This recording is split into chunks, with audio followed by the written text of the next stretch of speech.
the NDP should be much more sensitive to the fact that national interests and regional interests are not incompatible.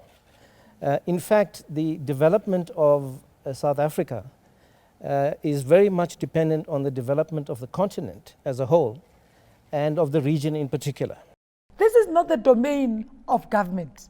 It's about all leaders I see in the room and what contribution we make thereof. Redistributing in the name of the social security, pouring resources into incompetent teachers who building our next generation to remain dependent upon some handout of some kind. We need to talk about these things.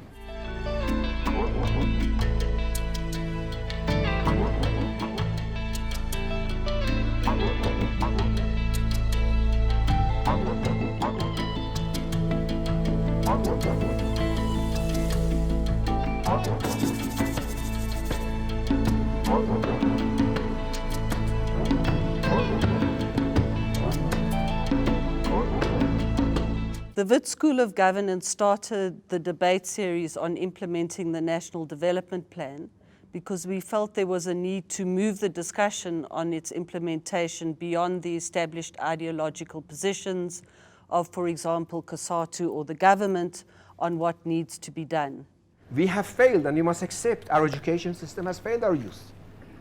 We have poured resources to it. Remember, it's not a question of money. It's not as if money wasn't available, but the system of education, the curriculum, the contestation, the over-politicization, over-racialization of it led to a situation where today our graduates cannot stand on their own. We decided to partner with the Oliver and Adelaide Tambo Foundation, and it's for that reason that the debates became known as the O.R.Tambo Debate series. O.R.Tambo was known for his role in diplomacy and also in debate, and often held very long and rigorous discussions as a leader in the ANC around various issues. And the debate series, the idea behind the debate series is that we actually get people to look at what the actual reality is on the ground, and in terms of that to explore how they can move forward without sticking to their ideological positions. We are number one in inequality. This is what you are telling us. This is what Thomas Piketty is telling us. We are number one in HIV infections. We are number one in rape and domestic violence. We are number one in corporate theft and corruption. We are number one in so many bad things. The challenge with implementing the National Development Plan is that it requires strong national leadership and consensus around where we're going. And that certainly does seem to be absent in the political space at the moment. So there isn't clear national leadership on the way forward. All the evidence points to the fact that if you invest in your people and if you invest in infrastructure, you benefit from globalization. If you don't, you get hurt by it.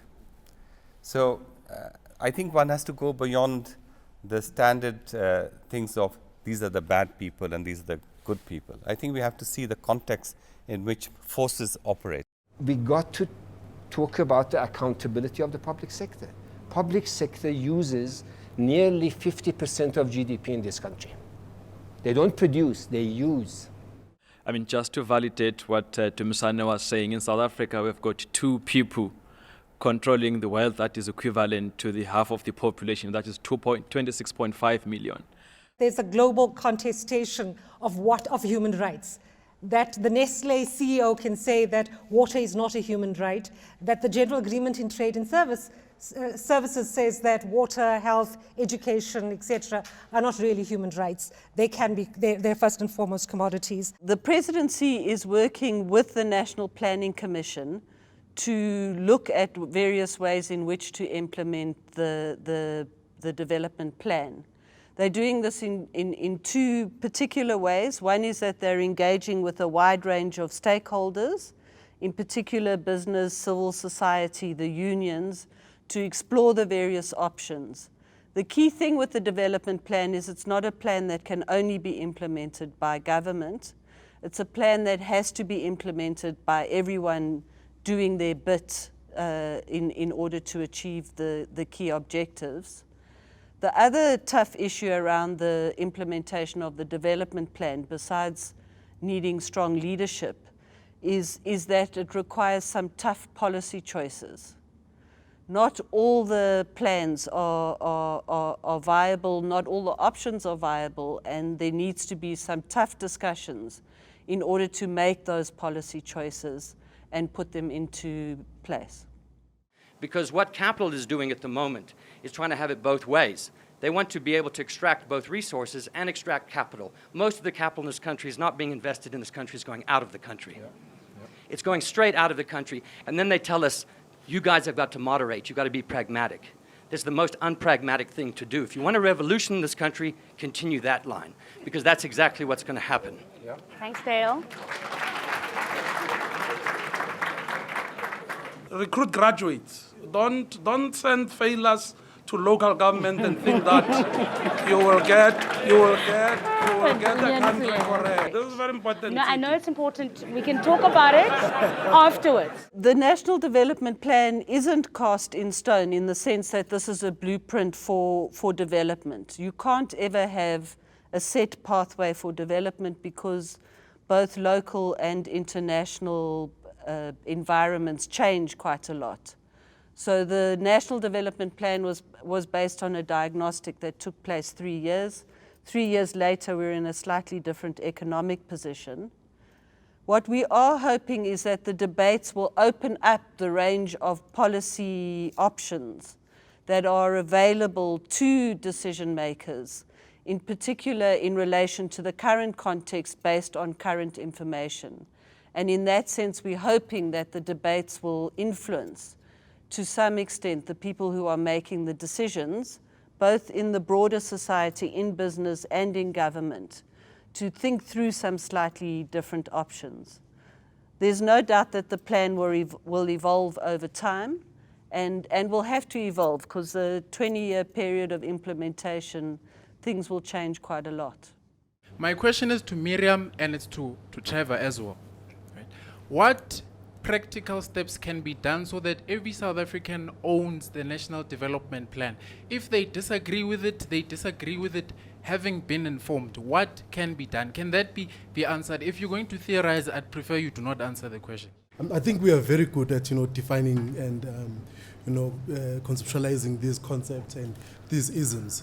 But the fundamental principles that we don't get, and this is something that is wrong. We do not want to talk about it.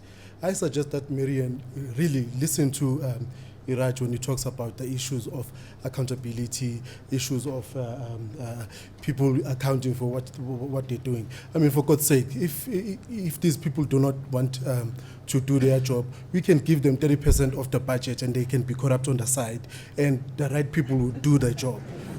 We are not short of talk shops.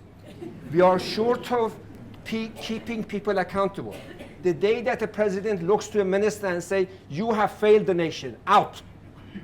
No discussion. The day that a president goes to a municipality That's and why says, we have monitoring and evaluation. But I don't want a report from that unit. I want rewarding Action. those who have achieved and sack those who are subverting the poverty alleviation. The debate series is planned to take place over 18 months. We've already had 3 sessions. And in 2015, we'll be looking at, in particular, focusing on some of the key areas like education, more on employment, security, and the public service, in particular, building a capable public service.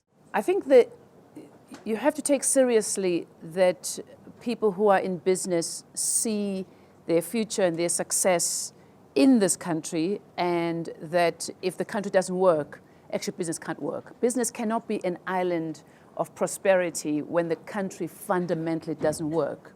It's likely then that there may be other follow-ups from the Wits School of Governance around the NDP with government and civil society. In terms of the O.R.Tambo debate series, that will continue but take another topic over the next couple of years. That there are going to have to be some hard discussions about changing the structure of this economy and that absolutely has to happen.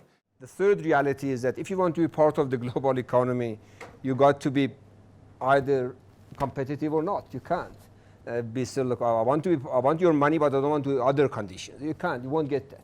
So manufacturing sector has suffered jobs partly because the process of automation in agriculture, in mining, in manufacturing, in banking, in everything that we do, in telecommunication, increasingly and irreversibly is replacing humans by machines. And increasingly machines themselves are being replaced by digital robots. So we got to accept that. Therefore, we need to say the structure of the economy, come back to the education system, come back to the training system. We can complain about these things until we go blue in the face. Yeah. Technology will not stop. Your choice is not to cut the deal.